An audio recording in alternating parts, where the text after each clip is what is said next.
एक सवाल का जवाब दो मुझे, क्या तुम सच में एक मर्द हो? अगर तुम्हारा जवाब हाँ में है तो ये वीडियो जरूर देखना। हो सकता है आपके मर्द होने की गलतफहमी दूर हो जाए। इमेजिन करना, किसी कैफे में बैठे तुम अपनी गर्लफ्रेंड के साथ डिनर कर रहे हो और ठीक उसी वक्त आतंकवादियों ने उस पूरे कैफे को चारों तरफ से घेर लिया है। वो अब दे दनादन फायरिंग करेंगे और तभी अचानक एकदम से भगदड़ मच जाती है। दूसरे टेबल पर बैठे कपल्स और बाकी के स्टाफ मेंबर्स भागने लगते हैं, कुछ छिपते हैं तो कुछ इमरजेंसी वाले गेट से भाग जाते हैं। इसी बीच यही कोशिश तुम और तुम्हारी गर्लफ्रेंड भी करते हो, मगर अफसोस तुम तो निकलने में कामयाब हो जाते हो, मगर तुम्हारी गर्लफ्रेंड किसी वजह से अंदर ही फंसी रह जाती है। उसके पैर में मोच आई है और अब उससे ठीक से चला भी नहीं जा रहा। तो प्रेम के पुजारियों, जरा बताना मुझे, क्या दिल में इतना गुर्दा है कि उसको बचाने के लिए तुम दोबारा उस मौत के घेरे में दाखिल होने की हिम्मत करोगे? क्या उसको बचाने के लिए तुम एक बार वापस अंदर जाओगे और उसका साथ दोगे जब उसको तुम्हारे सहारे की सख्त जरूरत है? क्या तुम इस वक्त इतने खतरनाक माहौल में, जहाँ गोलियां तुम्हें छलनी कर सकती हैं, क्या ऐसे माहौल में तुम दोबारा जाने का रिस्क लोगे? सोच क्या रहा है? तेरी फट जाएगी भाई, और तू खुद को मर्द कहता है। तेरी गर्लफ्रेंड अंदर तुझे पुकारती रह जाएगी और तू बाहर देखता रह जाएगा। इस वीडियो को देखने वाले हर 10 में से 9 शख्स बिल्कुल यही करेंगे।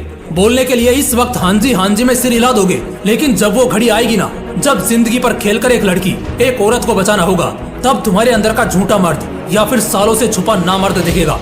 एक लाइन में पूछूंगा एक सिंपल सा सवाल, तुम मर्द हो या नामर्द हो?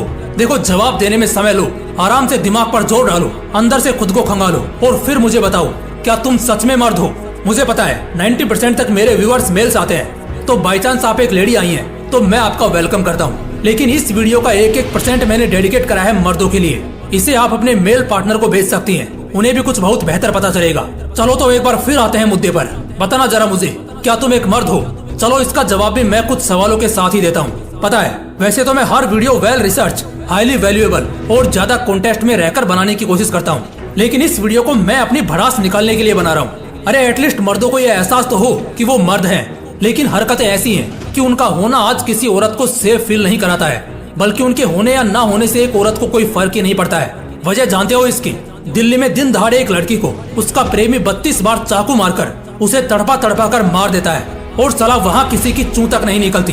पता है, मैंने लोगों के इंस्टाग्राम स्टेटस देखे, कुछ लोग कह रहे हैं उन लोगों में इंसानियत नहीं थी। अबे घंटा, इंसानियत नहीं, बल्कि उन लोगों में जिगर नहीं था, उनकी औकात नहीं थी, उनके हाथ में वो लकीर नहीं थी, उनके सीने में बहादुरी की सांसें नहीं थी। और यही वजह बनी कि एक लड़की बीच बाजार में बेगुनाह होकर भी मर जाती है और वो लड़का हिजड़ा साला गुनहगार होकर भी बच जाता है। कहाँ रही मर्दानगी? मुझे पता है तुम में से कुछ ना समझ लोग सोच रहे होंगे कि ये मैं तुम्हें क्यों बता रहा हूँ। ये कसूर तो दिल्ली वालों का है, जो उस घटना स्थल पर मौजूद थे मगर फिर भी चूड़ियां पहने बैठे रहे। देखो भाई, ये एक एहसास है जो तुम्हें करा रहा हूँ, और यकीन मानो ये तुम में से 70% मर्दों को अंदर से डरा रहा है, कपा रहा है। और सच में अगर तुम उस मंजर को सोचकर डर रहे हो ना, तो दोस्त, मर्द बनने की राह में अभी बच्चे और बहुत पीछे हो तुम। अरे जाओ, उठकर देख लो हमारे वीरों का इतिहास, चाहे तानाजी हो या महाराणा प्रताप, चाहे वो छत्रपति शिवाजी हो या शेरों को फाड़ने वाले संभाजी। उनके राज्य में औरत की इज्जत पर अगर उंगली भी उठती थी ना, तो उस शख्स का गला कट जाता था।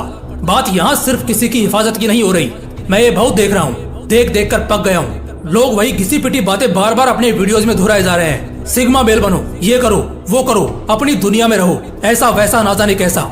यार इस बात को कोई क्यों नहीं समझता कि अगर इस दुनिया में रहकर मजबूती से एक दूसरे के लिए खड़ा होना नहीं सीखेंगे तो एक दिन हम भी किसी को नहीं दिखेंगे, गायब हो जाएंगे या जुर्म के हालातों में गायब कर दिए जाएंगे। ऐसे ही एक एक के चुप रहने से हमारा देश 250 सालों के लिए गुलामी के दौर में गया था। कुछ और बातें बोलनी है मुझको, बात यहीं खत्म नहीं हो जाती। दोस्त, अगर तू अभी भी सोच रहा है ना कि तू एक असली मर्द है या नामर्द, तो बस 2 मिनट और इंतजार कर लो, मैं तुम्हें आईना दिखाता हूँ। अगर तू अपने घर के हालातों को नहीं सुधार पा रहा, बिगड़ी हुई जिम्मेदारियां नहीं उठा पा रहा, तो नामर्द है तू। अगर तुम बेसहारा लोगों का सहारा नहीं बन पा रहे, उन्हें किनारा नहीं दिला पा रहे, तो नामर्द हो तुम। अगर तुम एक औरत से बात करने की तमीज भूल रहे हो, किसी भी वजह से उस पर हाथ उठाने की हिमाकत कर रहे हो, तो दोस्त नामर्द हो तुम। अगर तुझे देखकर लड़कियों को तुझमें हैवान दिखने लगे, वो तुझसे डरने लगे, छोटे बच्चे भी तुझसे दूर भागने लगे, तो दोस्त सच में नामर्द हो तुम। अगर बीच चौराहे पर अन्याय होता 100 लोगों की भीड़ देख रही है और तुम भी उसी भीड़ में शामिल हुए सिर झुकाए डर के मारे कांपे जा रहे हो, तो दोस्त मुबारक हो, नामर्द हो तुम। किसी ने कहा था कि औरतों के सामने क्या मर्द बनता है, मर्दों के सामने मर्द बन के दिखा। औरतों पर क्यों जुल्म ढाता है, औकात है तो उन्हें बचा करके दिखा। मुझे पता है इस वीडियो से बहुत से लोगों की आंखें खुली होंगी, उनके अंदर का सोता हुआ मर्द, सोता हुआ शेर जागा होगा। तो बस फिर दिखा दो दुनिया को कि तुम ही असली मर्द हो। तुम्हारी मर्दानगी अब मजलूमों पर नहीं चलनी चाहिए, बल्कि मजलूमों की बेड़ियां तोड़ने के काम आनी चाहिए। दोस्तों, अगर वीडियो अच्छा लगा तो मुझे बताने की जरूरत है नहीं कि आपको क्या करना है। बाकी इस वीडियो को अपने दोस्तों के साथ जरूर शेयर करना। बाकी फिर मिलते हैं।